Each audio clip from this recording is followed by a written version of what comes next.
지난 1월 충청 지역을 방문한 윤석열 당시 국민의힘 대선 후보는 방위사업청의 대전 이전 공약을 발표했습니다.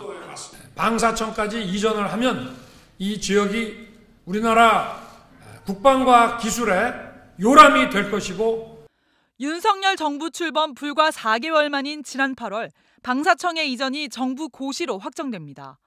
그런데 방사청 이전에 3천억 원이 넘는 세금이 드는 것으로 파악됐습니다.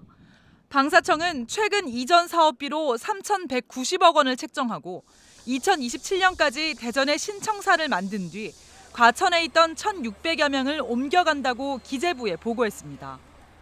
2017년 비어있던 과천 청사로 이전했는데 불과 5년 만에 또다시 이전이 결정된 겁니다. 그런데 방사청은 청사가 신축되는 2027년에 앞서 내년에 지휘부와 정책부서를 먼저 대전에 보내기로 했습니다. 청장과 차장실, 국방기술보호국 등 230명만 대전의 구마사회 건물로 이동한다는 것인데 대통령이 내세운 지역 균형 발전이라는 국정과제를 조기에 달성하기 위한 조치라고 방사청은 설명했습니다.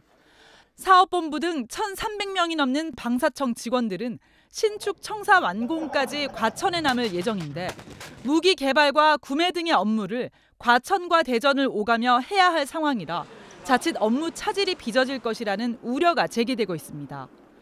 이사를 서둘러야 하는 방위사업청은 지난 9월 초 내년 예산에 이사 등 이전 사업비로만 210억 원이 필요하다고 국회에 요청했습니다.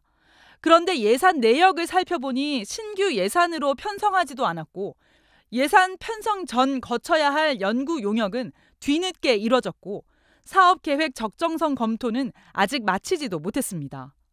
사전 준비나 사업 타당성을 검토해서 이전해야 될 방사업청 문제가 대통령실과 마찬가지로 정치적 목적에 의해서 급박하게.